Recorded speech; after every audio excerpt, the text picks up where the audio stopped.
Fala pessoal, eu sou o professor Ian Marques, sou perito criminal aqui na Polícia Científica de Goiás já há 20 anos, coordenador da pós-graduação em Ciências Forenses e Perícia Criminal aqui no INCAF, e hoje eu tenho o privilégio e o prazer de receber no INCAF Podcast Dr. Décio, que foi um professor, é um amigo e colega de profissão. Então, Dr. Décio, eu gostaria que você se apresentasse mesmo, pessoal de casa, se posicionar, saber com quem que eles vão se divertir nesse dia, nesse tempo que a gente vai ter aqui de bater esse papo. Muito bem, Ian. Realmente o privilégio também é meu, né? Eu me lembro perfeitamente quando você ingressou na perícia, né? Na época eu estava na direção, se não me engano. Exatamente. E realmente a partir daquele momento, né, na sua área, muitas vezes eu consultei você muitas vezes, né? Você me auxiliou muito, né? Então é isso aí, estou pronto a conversar, relembrar, vamos dizer assim, a memória, a idade vai passando e a memória vai também vai apagando alguns fatos, né, da minha vida na área, né? Realmente, pois não. A sua formação é em medicina? O senhor fez só medicina? Como que o senhor ingressou na medicina legal? O senhor é referência nacional dentro da medicina legal, mas como que o senhor construiu essa carreira? Eu fiz medicina, mas fiz direito também. Fez os dois cursos? Fiz os dois Qual cursos. você fez primeiro? Primeiro foi direito, então eu estava terminando direito, no quarto ano, terceiro ano, né? E fiz medicina. Nessa época, na década de 60, em meados da década de 60, nós entramos no regime militar e, a bem da verdade, nós tivemos uma novidade, então, na época, que era o ingresso no serviço público através do concurso. Até então, a nomeação era na canetada mesmo, nomear para todos os Quem era maluco de querer trabalhar com cadáver ia. Exatamente. Mas na realidade, eu fiz concurso na época. Tinham 3 possibilidades, para identificador, perito criminal e escrevente. Aí eu fui ver o que cada um fazia, né? Aí eu fui identificar. Isso foi aqui em Goiás, não? Não, isso foi no Rio, no estado do Rio de Janeiro, antes da fusão até, né? Falei, gente, o que faz cada um, né? A identificador, eu vi aquele negócio do identificador calçar as luvas do cadáver. Quando sai afogado, principalmente em decomposição, quando a epiderme descolada e o identificador, às vezes, calça a verdadeira luva para tirar as impressões digitais. Falei, esse negócio não tá bom não, né? Aí eu fiz para perito criminal e para escrevente. Quer dizer, não tinha ainda curso superior, só exigia o secundário completo, científico no caso. Eu fazia direito na época, né, em medicina, terminando direito e começando medicina, né? Aí passei nos 2. Escrevente saiu primeiro. O do perito criminal demorou um pouco. Aí eu fui, como eu demorei, estava na expectativa, eu estava numa colocação boa até, né? Mas eu demorei quando eu vi, só tem um lugar lá em Nova Iguaçu. Para quem não conhece, Nova Iguaçu é Baixada Fluminense, um lugar, vamos dizer, uma criminalidade altíssima. Por isso que o senhor virou referência em medicina legal. Tinha farta... Farto material, justamente, né? material. Eu cheguei lá em Nova Iguaçu, falei, gente, que negócio de escrivão, tá entendendo? Uma delegacia tumultuada demais e tudo, né? Aí fiquei 2 meses lá, tive alguns percalços, né? Mas também conheci gente, né? Isso é sempre muito bom, né? E ainda mais, nós tínhamos uns momentos de lazer durante o plantão, às vezes. Nós frequentava a polícia toda, a equipe toda. Nesses momentos frequentava, tinha uma boate lá, tá entendendo? Frequentados pelos policiais todos, né? Então eu fiquei muito à vontade lá, né? Nesse negócio, né? E eu me lembro que no primeiro dia que eu cheguei, que eu estava preparado para dormir, né? Preparei o meu material, tudo, e quando eu ia começar a escovar dente, estava abrindo a torneira, veio um agente, falou, doutor, me chamava de doutor, não mexe nisso não. Eu falei, por quê? Aí contou uma história, não sei se verdade, se lenda ou não, só tem mais agora, fica difícil comprovar, já tem uns 60 anos isso, né? que morreu, um acidente lá, tinha morrido um preso, e eles iam desovar o preso, e deu um problema na viatura, né? E Na ele única viatura. ia fazer o que com aquilo? E aí, aí falaram, ó, o promotor e o juiz estão vindo aí, foi Meu Deus. denunciado. Falei, gente, aí jogaram o cadáver na cisterna, no depósito de água, onde eu ia escovar o dente, né? Falei, gente, que negócio é esse?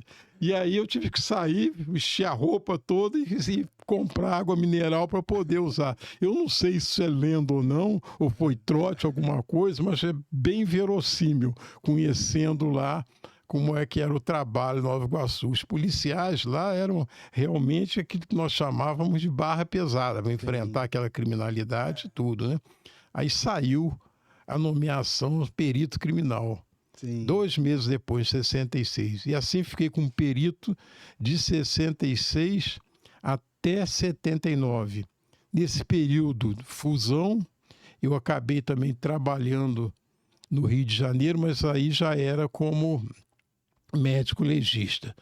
Como perito criminal, trabalhei mais tempo no estado do Rio Antigo, antes da E fusão. como que o senhor veio parar aqui em Goiás? Aí eu era professor na UERJ. E minha mulher foi fazer um estágio lá na UERJ, né? E acabei, ela que me trouxe aqui para Goiânia.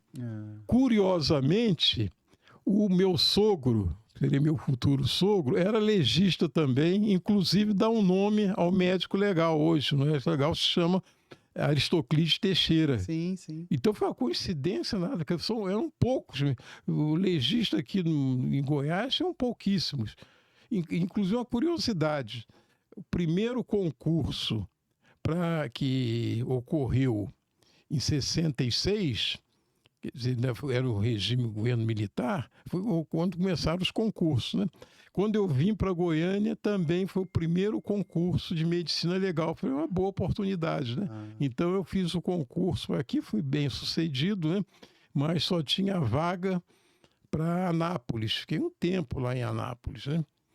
Até curioso, eu lembro que fazia os exames necroscópicos no cemitério de lá, né?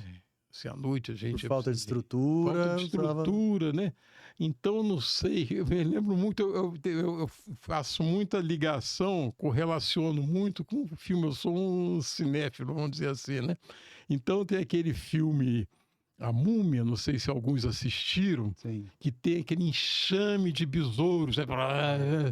E não é que no cemitério lá, a gente, para atingir a mesa de necrópsia, desculpa, tinha que desviar dos besouros. Também nunca vi tanto besouro assim como tinha em Anápolis naquela época, né? Mas isso foi na década de 90, aí depois eu vim para Goiânia.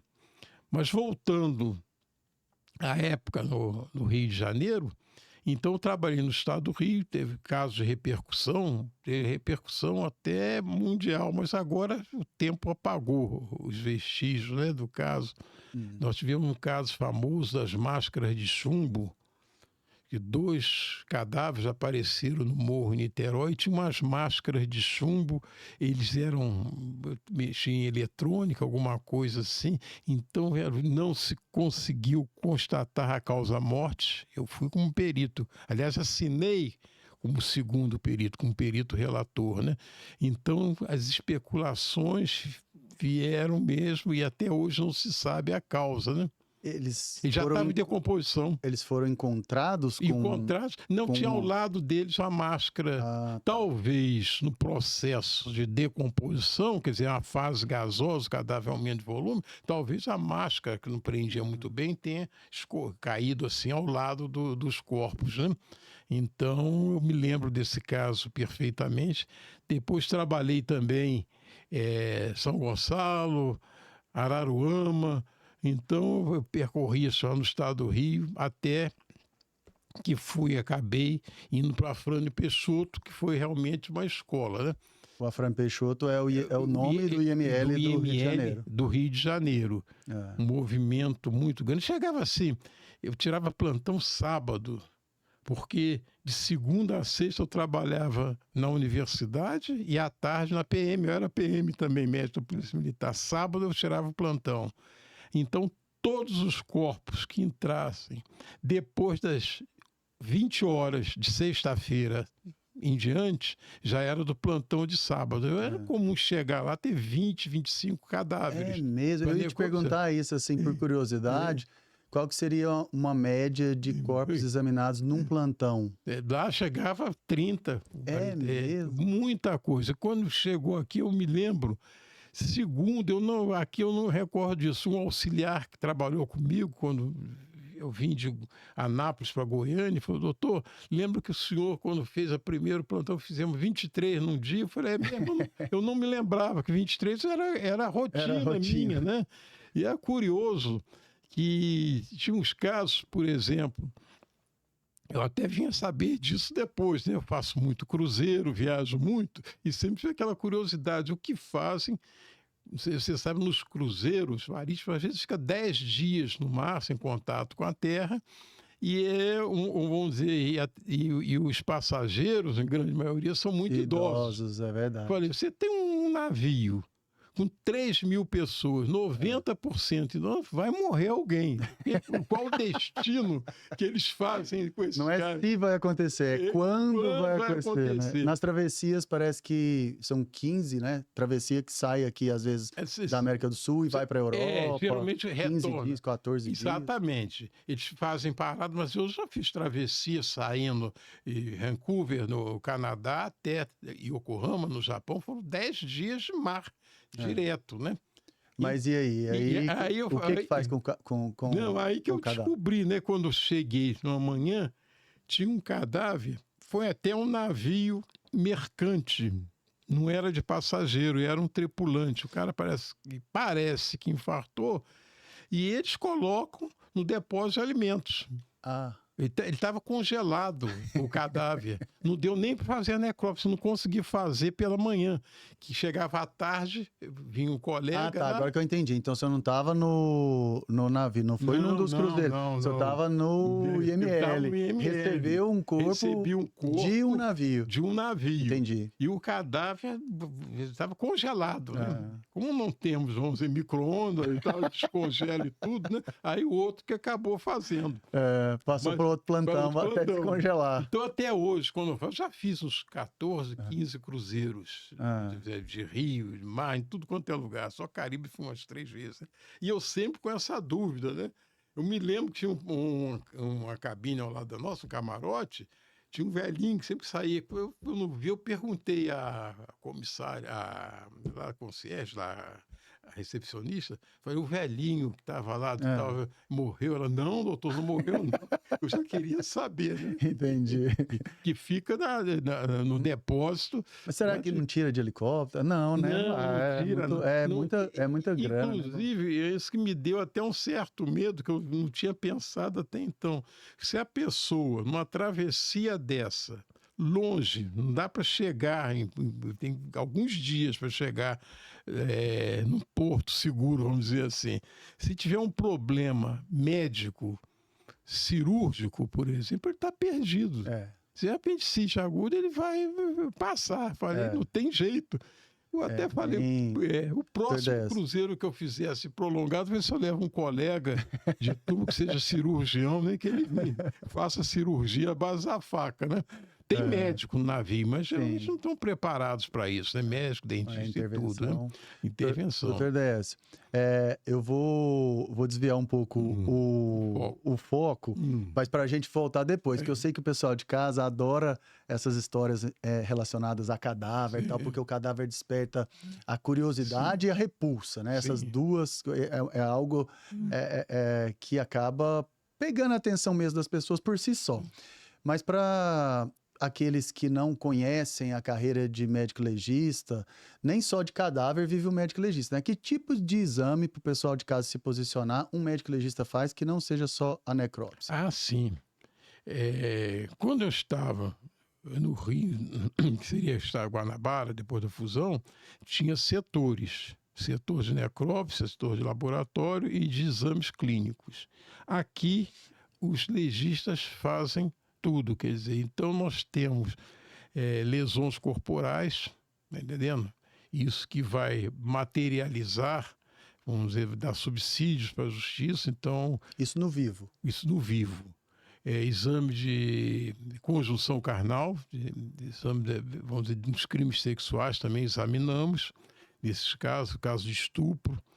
Tem até uma curiosidade que alguns crimes deixaram, desde a época que eu entrei como legista até os dias de hoje, alguns crimes deixaram, não foram mais capitulados como crimes. Por exemplo, na minha época, tem muito crime de sedução, sabe? Hoje já não existe. Sedução estava no Código Penal. Estava no Código Penal. Entendi. Então vinha o exame, quer dizer, era já na mulher 14, maior de 14, menor de 18 anos, virgem, que fosse induzida a manter contato sexual, sendo iludida, tapeada e tudo, né?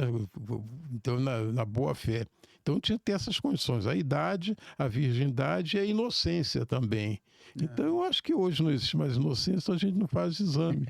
Fiz exames também, até flagrante, que também era crime, até 2000 e pouquinho, 2005, se não me engano, de adultério. Foi a época que eu entrei na perícia. Porque de vez em quando, como eu trabalhava no laboratório e fazia exames de pesquisa de espermatozoide, ainda chegava às vezes aqueles suspeitos assim de... Vocês estão entendendo o que a gente está falando? De adultério. Sim. E às vezes com uma calcinha na mão mesmo, não vestida, mas com ela na mão, assim, para fazer, tentando fazer a perícia. Mas aí a gente tinha que explicar que adultério não era mais crime, que a gente só fazia... Isso eu acho que foi em 2005 que deixou de ser capturado como crime. Mas caberia até uma ação civil de reparação se for coisa escandalosa e tal. Entendeu? O cara pode exigir uma reparação, mas antigamente era como crime, era tanto a mulher, ou o homem no caso, como o parceiro, né? Sexual. Então havia esse negócio, acabou. Aí tinha uma investigação mesmo. Exatamente. Era crime mesmo. O pessoal de casa, alguns vão querer que volte, né? Exatamente. Era um problema sério na época, né? Mas agora deixou de ser crime. Então, isso e a sedução foram as principais alterações, né? Então, a gente faz muito exame nisso aí. Eu acredito que 80% do movimento do IML sejam de perícias, exames médico-legais no vivo. O cadáver, embora seja o que dê maior repercussão, constitui 20% mais ou menos. Estou falando grosseiramente, né? Então, se a gente for ver muito crime sexual, muita violência sexual contra criança também, então isso a gente tem que ter muito cuidado ao fazer o exame, que às vezes, muitas vezes esse crime é cometido dentro de casa, da residência. Entendi. E às vezes cometido pelo padrasto, quando não é o pai, que é pior ainda, né? Então, nesse caso, a mulher fica numa situação muito difícil, a mãe das crianças, porque poderia perder o sustento. Então, isso realmente é um problema, né? Eu me lembro que eu fiz um caso aqui em Goiânia, de uma jovem, né? Então não tinha vestígios de conjunção carnal. A jovem era uma menina de uns 10 anos, talvez, né? Mas tinha uma formação anatômica diferente, peculiar. Aí não tinha fotógrafa na hora, e chegou a fotógrafa, ela tinha dispensado, eu saí, olhei, ela estava brincando lá no espaço ali, terminando de pegar os documentos e tudo, né? Aí eu vi a menina, chamei para fazer o exame, aí a mãe virou, não, né, essa é a irmã. Então eram gêmeas univitelinas, tá entendendo? Então você vê, por isso é interessante, eu sempre recomendo, quando for fazer exame, porque a mãe podia perfeitamente, quem sabe, colocar substituir a outra, né? Então eu recomendo sempre que na própria guia de exame que pegue a impressão digital da suposta vítima. Porque se há uma coisa, no caso, o DNA das duas, você é especialista nisso, né? Das univitelinas é uma coisa. Agora, impressão digital não existem duas iguais no mundo, né? Então, eu sempre recomendo isso. Já houve Perfeito. casos de troca de cadáver, você imagine o problema que dá, o cara foragido, o irmão morre, a mãe dá a identidade do foragido, depois o foragido morre. É uma confusão que dá, e resseguro, tá entendendo? Então, realmente, a identificação é um capítulo, se trabalha muito nessa área, né? É um capítulo muito interessante na área da medicina legal, né? E é interessante isso que o senhor está provocando, porque no caso da identificação, o peso, a responsabilidade é muito em cima do médico legista, né? Exato. E dentre essas formas de identificação, tem a impressão digital que o senhor citou, tem a questão da arcada dentária, que o senhor não citou, mas é um método de Sim, identificação também. humana, e o DNA. Engraçado que esses dias eu estava pensando nisso, né? Assim, a responsabilidade é do médico. Às vezes eu faço um laudo de DNA falando assim: olha, esse cadáver é um filho do fulano de tal. Tá, mas eu não estou falando que ele é o Ian. Eu estou falando que ele é filho do fulano. Sim. Então pode ser que o senhor falou, às vezes é um outro filho. É outro. Mas a responsabilidade, assim, geneticamente, você não pode falar que é o fulano, né? Às vezes o médico legista ele vai ter que colocar lá o nome dele numa circunstância. E a identidade também, na sua área principalmente, qualquer área, você tem que comparar com os dados que você já tem anteriormente. Sim. No caso DNA, você vê a família, pai, mãe, irmão, etc. Né? No caso de impressão digital, já tem que ter essa impressão digital lá arquivada no instituto. Né? Então, arcada dentária, idem também, você tem que ver. Então, às vezes, a gente usa os métodos mais estranhos, para fazer identificação. Eu me lembro de um caso que se chegou à identidade, foi feito, é um serviço que a gente tem dentro do IML, são os odontologistas, né? O setor odonto legal. Então, foi feita uma identificação, trabalho até de um colega nosso, doutor Ronan, identificação pelo sorriso. A pessoa dando um sorriso largo e tal, tinha um diastema. Isso pegaram essa imagem a imagem comparada. da rede social? Que? Da rede social, a imagem? Não era da rede social, não, era da família mesmo, Sim. que tinha uma fotografia de uma festa. Sabe, né? Aí pegou a imagem, tinha uma moçada lá com aquela suspeição, comparou o sorriso. É também isso pode ser feito com uma precisão muito grande. Quando você tem, vamos dizer, uma radiografia dentária, por exemplo, é muito difícil você ter uma restauração exatamente igual àquela, né? Então, é um método de identificação, uma coisa muito, muito curiosa, né? Tô lembrando de um episódio aqui, contar pro pessoal de casa, vocês estão percebendo, né? 2 professores conversando, a didática, ressaltar a sua didática, doutor Décio, e um apaixonado pelo que ele faz. E numa situação específica, eu estava levando uns alunos no IML, talvez nem o senhor se lembre disso, mas eu estava levando esses alunos ao IML para conhecer e era o seu plantão. Aí você recebeu esses alunos de faculdade, primeira vez entrando, então aquela tensão ali, e coincidência ou não, tinha um cadáver lá e o senhor bem naturalmente nos conduziu até a sala de necrópsia. E quando o senhor começou a manipular o cadáver para mostrar algumas coisas para os alunos, subiu um odor assim, não muito agradável. Exatamente. Explica aí para o pessoal de casa, como é que é? Cadáver solta punda? Exatamente.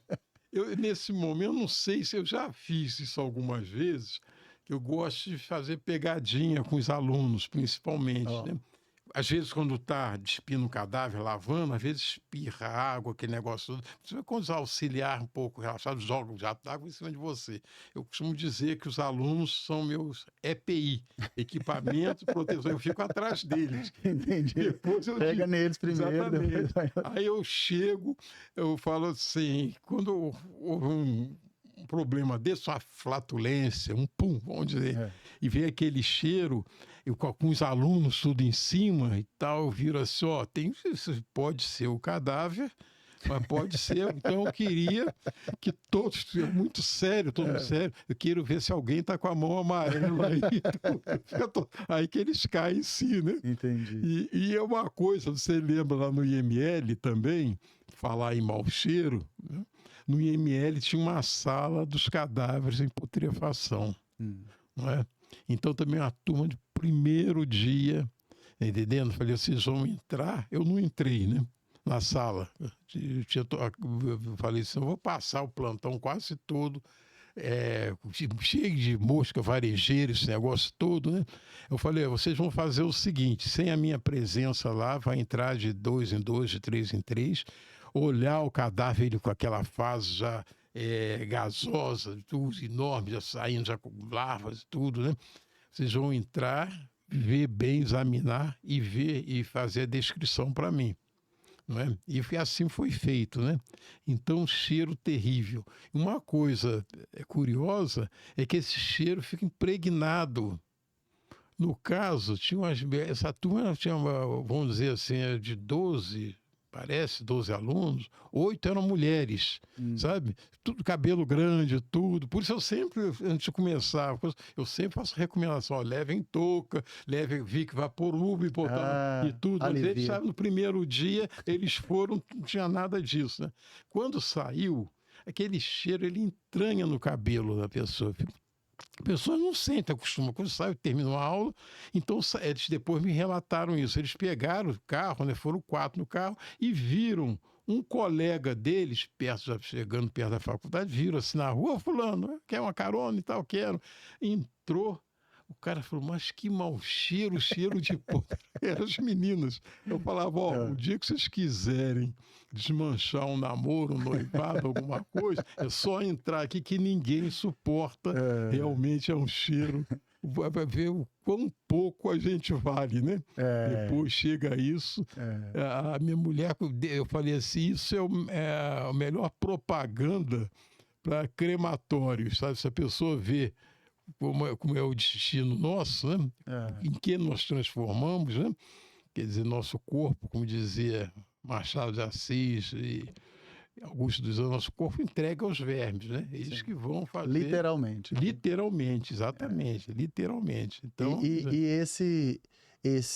especificamente esses gases ali, que eles saem naturalmente pelos orifícios, é isso? Exatamente. O pum é mais ou menos isso, não? Às vezes é mais fétido, e depende também, até no vivo também tem essas diferenças. O que acontece é o seguinte, às vezes tem uma distensão abdominal muito grande, aí depende, não são todos, né?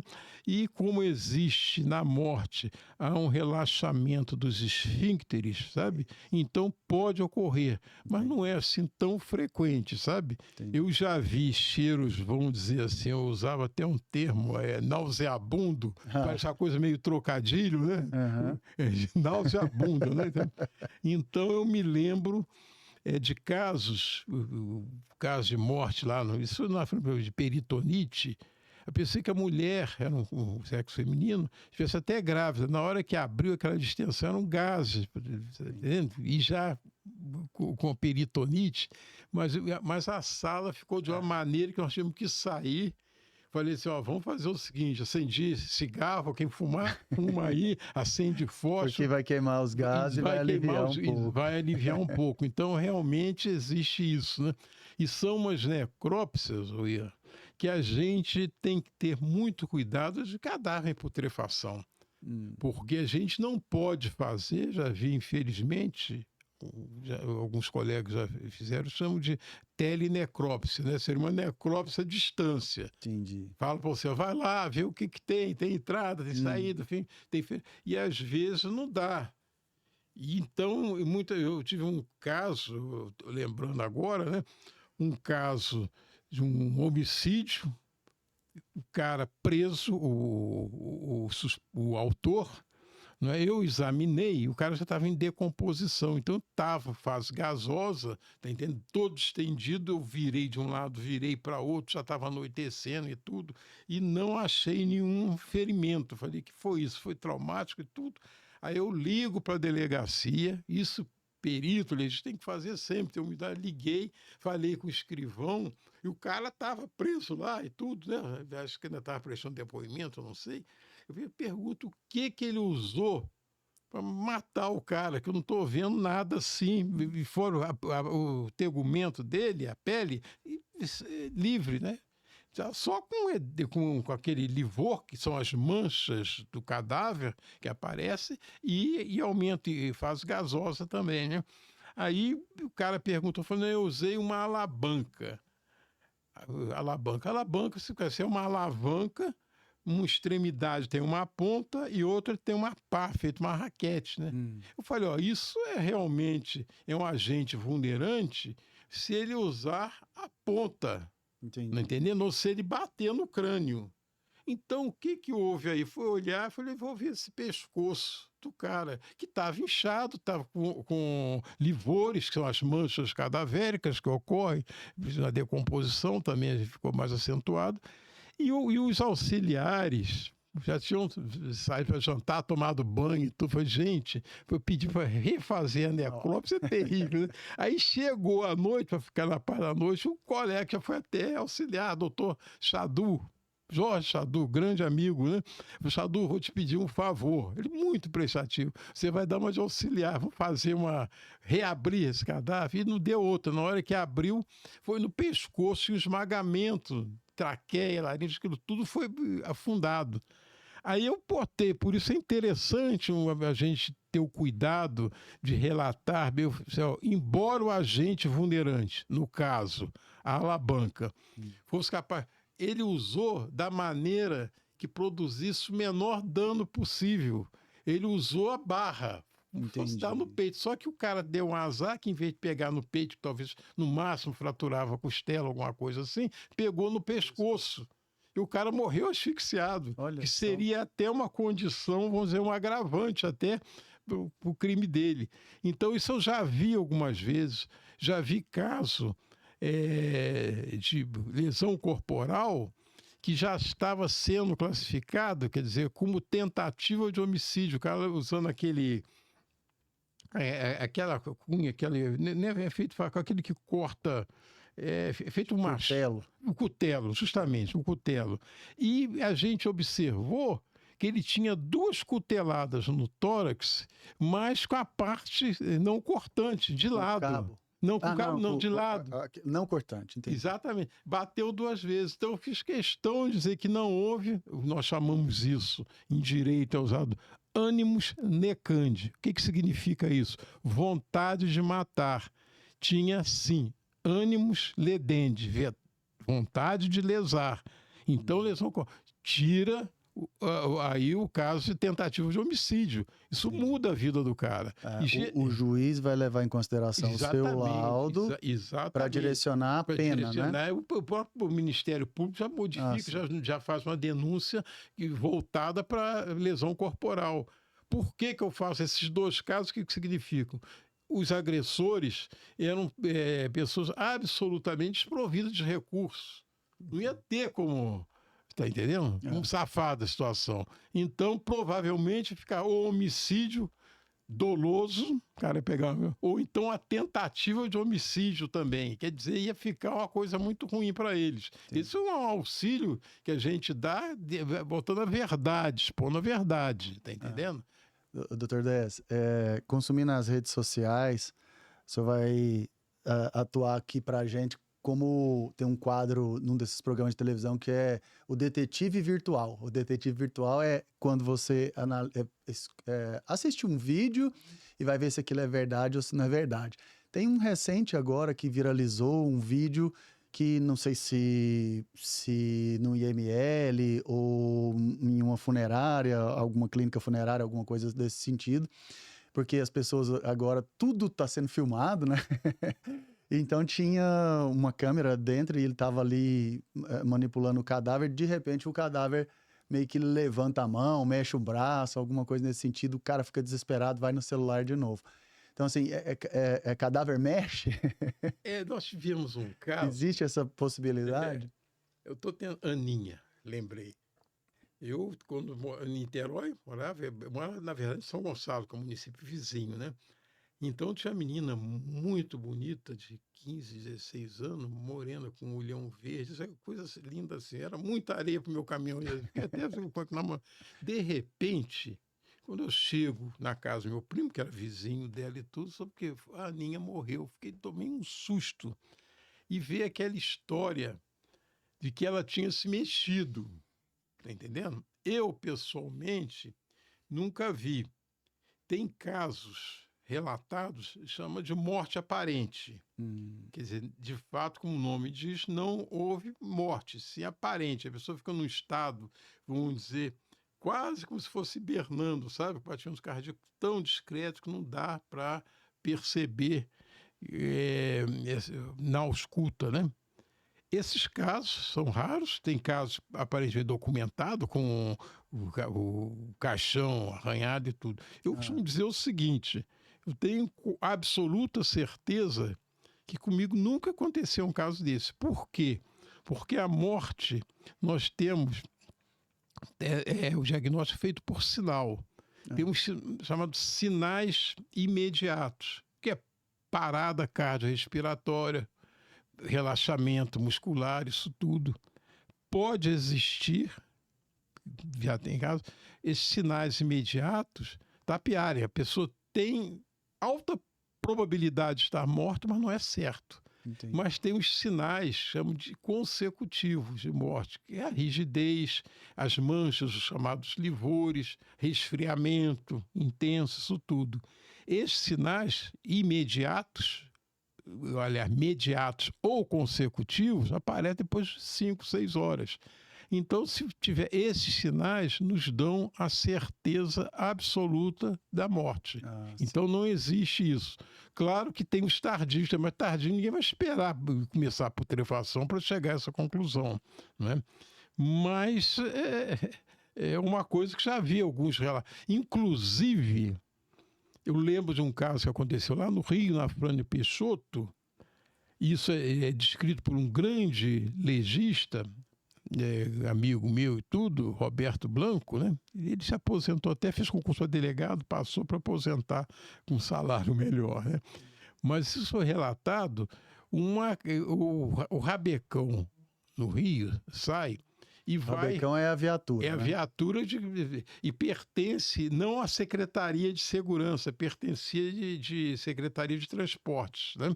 Então a gente ficava no plantão, quase terminando o plantão. Se você ouvisse aquele ronco do Rabecão, você está lascado. Que ele fazia um rodízio pelo Rio, vinha às vezes com 6, 8 cadáveres, sabe, empilhado. Aí você tinha que fazer até 8 horas da noite, você tinha que fazer necrópsia, né?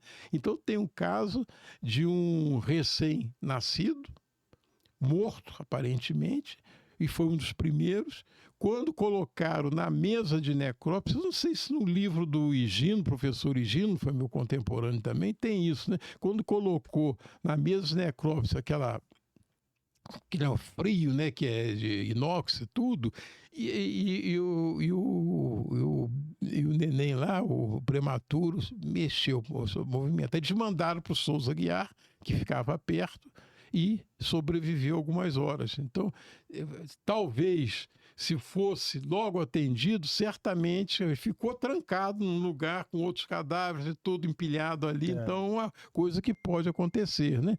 Então, tem muito isso. Voltando à identificação, teve uma coisa curiosa, não sei se alguém já assistiu. Tem na televisão, tem History, né, que aparece, e eu estava vendo sobre a fuga do Hitler, né? Então, veio dizendo que tem até hoje ser discutido. Alguns juram que ele realmente não foi o cadáver encontrado carbonizado no bunker.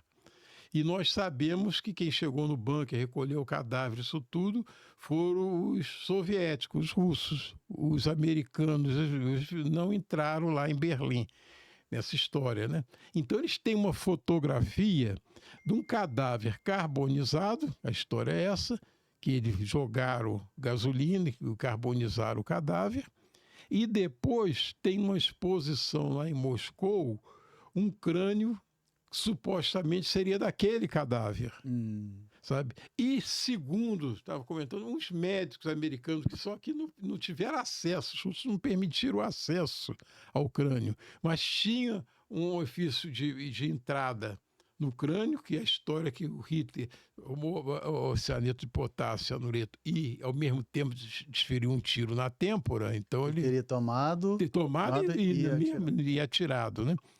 Então, os americanos discutiram, mas eu achei estranho, o que é a medicina legal? Primeiro que o crânio estava perfeitamente liso, limpo, clarinho e tudo, quer dizer, quando a carbonização é intensa, não é superficial, aí tinha que ver o grau de carbonização, normalmente o crânio ele apresenta rachaduras e tudo, estava limpo. E na entrada, no orifício de entrada, possivelmente deveriam encontrar fuligem. Então, os americanos, não sei qual a razão que eles apresentaram, disseram que aquele crânio que estava lá não pertencia ao Hitler. Aí volta a teoria, que ele veio para a Patagônia e tudo. Tudo é possível mesmo. Né? Vai mostrar a importância, quer dizer, a medicina legal tem um interesse até 10, 20 anos. É fantástico. Né? Assim, Dr. Décio, tem uma máxima que a gente usa na perícia que é o improvável não é impossível, né? Assim, a medicina legal ela anda junto, porque é o nosso trabalho buscar o que ninguém está vendo.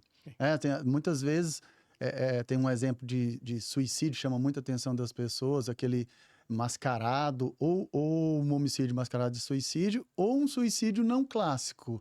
Eu lembro que quando eu comecei na medicina legal, eu falava assim, cara, mas como que alguém pensou isso primeiro? Você chegar, tem um suicídio, tem alguém lá na cena e uma arma longa. Aí, tipo, se você for pensar raciocínio lógico, né, do perito ali, não alcança a mão. Como é que o cara vai efetuar esse disparo? Aí o cara usa o dedão do pé, isso que é vontade de morrer, né? Isso acabou me marcando, mas motiva a gente não pensar no óbvio. Qual que é a sensação? Explica pra gente qual que é a sensação como um médico legista de olhar e falar assim, achei. Mas é muito bom. Isso quer dizer, bom em termos, né? Não estou sendo tão mórbido assim, mas é interessante, né? Porque eu fiz um caso lá no Médico Legal de Niterói, justamente isso, né? O casal estava rompendo e ele falou assim para ela, vai ser a última vez que a gente encontra, vamos para um motel, etc. e tudo. Depois do ato lá sexual, ele tirou uma soneca, né? Eu não sei como ela teve acesso, eu tinha lá uma espingarda. Ela deu um tiro na coluna dele. Eu tinha até pouco tempo, tinha essa foto, com os balins todos e tudo. E depois ela se atirou também, foi no abdômen. Inclusive bem de encosto, até a bucha dentro do abdômen dela, tá entendendo? Então, e isso aí, historicamente, a gente tem um exemplo, se não me engano, o Hemingway, escritor, não é? Ele cometeu suicídio também com uma espingarda. Se não me engano, em Cuba que ele estava, sabe? Então tem essas... a gente tem que, às vezes, tentar entender qual o mecanismo, que tem umas pessoas que conseguem, vamos dizer, fazer umas coisas tão bizarras que você tem dificuldade de entender como é que ele conseguiu fazer isso, né? Cometer o suicídio, né? Dessa maneira. Mas a gente encontra, de vez em quando, e é muito interessante quando a gente descobre. Nós fizemos uma necrópsia importante, vou declinar o nome aqui, mas filho de uma pessoa importante aqui em Goiás, foi vítima de um assalto, né? Então, e a gente não achava o projétil de jeito nenhum. E no trajeto, de baixo para cima, ele entrou no pericárdio e entrou no coração. E a gente ali não achava mais, tinha coágulo, tudo. Aliás, ele morreu por tamponamento cardíaco. Só um lembrete, né? A maioria, grande número de necrópsias, eu como era superintendente, depois fui gerente do IML, eu acompanhava necrópsias que não eram minhas. Essa por acaso também não era minha necrópsia, né? Falei, gente, nós fomos achar essa bala, esse projétil já deformado no interior da artéria renal. Então, se a gente imaginar, quer dizer, é só um exercício de imaginação. A bala entrou no coração, saiu pela aorta, pela artéria aorta, veio descendo, veio até o abdômen. Quando a artéria renal, ela sai em 90 graus. Como é que a bala fez essa curva? Dentro do corpo. Dentro do corpo. Aí eu aprendi isso lá no Rio, com um perito legista, o Roberto Blanco, né? E ele sempre falava assim, quando tinha umas coisas estranhas assim, procura, você não entendeu, pega os jornais, esses jornais com crime, esse negócio todo, que vai haver... É o que torcer sai sangue, né? Sai sangue. Aí o colega nosso que estava lá, foi até o doutor Eduardo, virou e falou assim, ó, a história é que ele estava no banco do motorista e foi jogado para fora. Então, o que aconteceu? O projétil estava engastado no L. Quando ele bateu no chão do lado esquerdo, aí o projétil foi... Eu não sei se vocês entenderam essa... Sim, né? ele deu para a gente imaginar. Exatamente. Mesmo não sendo perfeita a questão do conhecimento aqui de anatomia. Exatamente, mas como você, mas deu para entender. Exatamente. Falei, gente, que coisa estranha para a gente entender como é o mecanismo do negócio. Você encontra o projétil lá, quando você vai descrever o trajeto, tá entendendo? Você fica com dificuldade muito grande. Como é que deu? Eu me lembro até o caso da morte do Kennedy, né? Como é que o projétil fez? Ele chamava até de bala mágica, né? Porque ele faz um trajeto totalmente estranho, bizarro, né? Então isso acontece muitas vezes com a gente, né? Chegar lá, tentar entender como é que foi, o que ocorreu. Tá entendendo? Doutor Décio, é engraçado, assim, a gente naturalmente aqui, né, a gente vai ficando cada vez mais espontâneo, falando de morte, cadáver e tal, mas assim, para o pessoal de casa que não está muito acostumado com esse tipo de situação, como que durante a sua carreira toda o senhor lidou em relação ao emocional? Como que o senhor se protege emocionalmente? Qual que é o impacto disso? Dos policiais? Porque assim, se a gente for pensar, a perícia, a criminalística, a medicina legal, ela trabalha com o pior do ser humano, né? Assim, a gente não é uma palavra feia, né, tal, desgraça, mas no sentido literal da palavra, desprovido de graça, né? É o pior do ser humano que vai para a gente, assim. Então, como que é para você isso? Para toda a equipe, você vê que até os auxiliares de necrópsia, né, que estão lá, talvez tenham até um contato maior, que só fazem isso, maior e tudo, né? Mas eu já trabalhei com auxiliar que não abria cadáver de criança de jeito nenhum. E é uma coisa muito triste, né? Você abrir também de conhecido, né?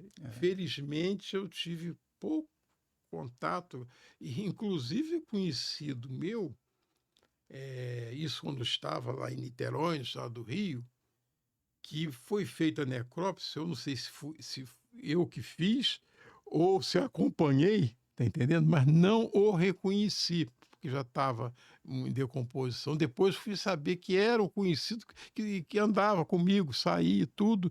E a história, a morte dele foi a coisa mais estranha do mundo, né? Coisa assim, sem sentido, igual dos serial killer que nós tínhamos aqui em Goiânia, também fiz a necrópsia num caso desse, né? Mas um cara duvidou, queria contratar um serviço de um matador.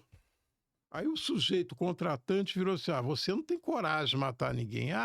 Saiu, pegou esse amigo Paulinho, lá de São Gonçalo, pum, deu um tiro. O cara antropólogo, professor de inglês, uma cultura, um dos caras mais cultos que eu vi na época, morreu assim, só para o cara querer provar que era capaz de matar alguém e testou matando um cara desse. Olha a tragédia. Isso que eu fico impressionado, que aquela morte é uma tragédia para muita gente. Claro. Né? Eu fico pensando, às vezes eu falo muito, essa pessoa que está aqui, tá entendendo? Ela ontem estava bem, saiu de manhã tranquilo, jamais poderia esperar que acontecesse isso. E está aqui em cima. Então, a fragilidade nossa, né, muito grande. Então, eu no médico eu falei, evitem comentário aqui, que às vezes a gente está examinando um cadáver e alguém, vai entrar alguém da família para fazer reconhecimento, a gente tem que cobrir para ser visto lá. Então, realmente, isso aí, a gente lida com isso, com o tempo vai acostumando, mas não fica totalmente imune. A importância, às vezes, do acompanhamento, né? O acompanhamento psicológico, do servidor, né? Essa preocupação com a saúde mental do servidor, É, porque, assim, infelizmente, no meio policial tem muitos casos de depressão, tem suicídio, né? isso, Então, tem assim, muito se isso. proteger emocionalmente, vocês que estão querendo entrar nessa carreira aí, já entre pensando nisso. Mas vamos aliviar o assunto. É assim. Doutor Décio, a gente está mais ou menos caminhando para o final. Quero fazer uma pergunta para o senhor a respeito da tecnologia, né? Assim, hoje são muitos os meios, mudou muito provavelmente a medicina legal, os recursos da época que o senhor entrou, está falando de 50 anos atrás e tal. Então, isso trouxe benefícios. Eu queria que o senhor falasse com essa relação, porque nos livros de medicina legal tem crescido ali uma denominação que é virtópsia, né? Eu queria que o senhor explicasse o que seria essa virtópsia Hum. e se no futuro o médico não vai nem encostar no cadáver mais. Ian, para falar a verdade, eu parei, eu aposentei já faz 11 anos já. O dia que eu completei a idade, tudo, não podia fazer nada. Aí, há pouco tempo, eu visitei lá o médico legal e fiquei impressionado com o avanço que ele teve lá. Isso depende de um raio-x muito mequetrefe lá e tudo, você tá entendendo? Quando achava o técnico, que às vezes não tinha técnico para operar o negócio, né? Então, hoje a gente vê, eu até voltando um pouquinho, eu perguntei a um amigo meu, que a gente faz uns 50 anos de formado, né? Eu perguntei a um colega de turma, falei, o que que você acha que evoluiu mais na medicina? E ele achou, eu concordei também, na parte de imagem, Sim. sabe? A parte de imagem evoluiu demais. Hoje mesmo, por exemplo, eu tinha vontade de fazer uma arteriografia das coronárias, alguma coisa assim. Falei, não, tinha um risco também, né? Hoje você vai lá, faz um Doppler, isso tudo, cara, tem a imagem, você vê seu coração sem nada invasivo, sabe? Então isso aí já temos aqui no nosso IML, já temos essa condição de você talvez futuramente, né, quem sabe, o legista eu não digo ser totalmente dispensado, mas eu acho que o papel dele vai ser, vamos dizer, enriquecido pelos meios laboratoriais, né? Voltando às identificações, por exemplo, né, nós temos tanto DNA quanto a identificação de projétil, isso é feito, tá entendendo? Você vê que isso aí, inclusive, não sei se foi da minha época, entraram os policiais lá, por isso que é bom ter banco de DNA, banco de projétil, isso tudo. As armas que foram cedidas a ele, cauteladas com eles, fizeram uns disparos lá para ter justamente Um padrão. o padrão, não é? As raias, as estrias finas, isso tudo. Aquilo ali, a leitura, se a gente vê num microscópio comparador, eu nunca trabalhei na parte de laboratório, mas já vi isso, né? É como se fosse até um código de barra, né? Sim. Você vê as raias ali, você vê as estrias finas, é exatamente isso. A parte que você trabalha também, DNA, de repente você tem um banco de DNA, tá entendendo? Retirado da criança ao nascer, eu não sei se teria qualquer implicação jurídica, mas se o cara cometer um estupro, deixar um vestígio, o cara sair do Nordeste, cometer um estupro no Rio Grande do Sul, ele pode Ele ser vai ser identificado, preso. vai ser preso, tá entendendo? Então eu acho que a evolução... Eu inclusive, quando dei aula para a última turma, que eu dei aula, a última turma que eu dei aula, de delegados, sabe? Eu fui homenageado e honrado em dar aula da saudade, uma coisa parecida, né? E eu falei, quer dizer, que eu quero mostrando justamente os avanços que a medicina legal não, que a polícia técnica, polícia forense, já tem nesses anos todos, né? O que poderia trazer? É claro que os criminosos também estão também. É uma eterna luta, gato e rato, né? Não tem jeito. Então é isso aí. Eu acho Olha, se a medicina, de um modo geral, às vezes dispensa presença, você com celular, eu não sei fazer isso ainda. É. Eu tenho uma certa tecnofobia, né? Verdade? Mas se você com celular pode, às vezes, passar um eletrocardiograma Olha só. para um cardiologista, às vezes do outro lado do mundo, eu falei, É, gente, isso aí eu acho fantástico, né? sensacional isso aí. Muito bom. É, Tem que evoluir mesmo, né? Doutor evolução. Décio, te agradeço demais pela presença. Eu fico muito feliz mesmo e honrado. Espero que o pessoal de casa tenha se divertido mesmo. É essa que é a palavra, né?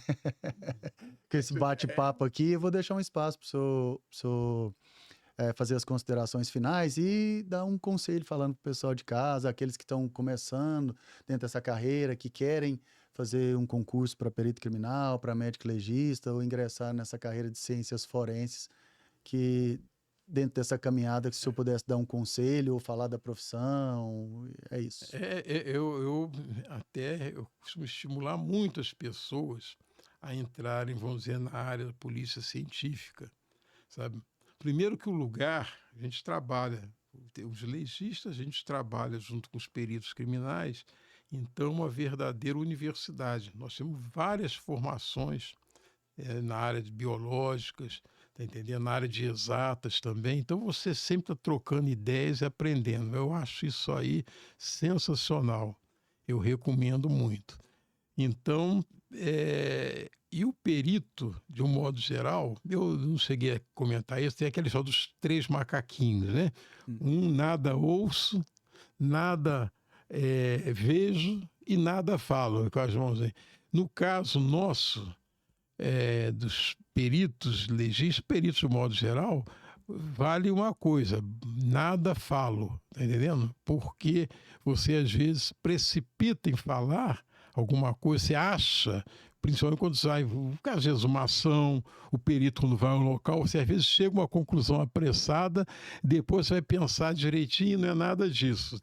E quando você tem essa conclusão apressada, às vezes a imprensa está perto, capta e fica uma coisa muito difícil. Então o perito tem que ter ouvidos e olhos bem abertos e a boca bem fechada. Deixa para Isso é escrever, importante. né? No Que seu laudo.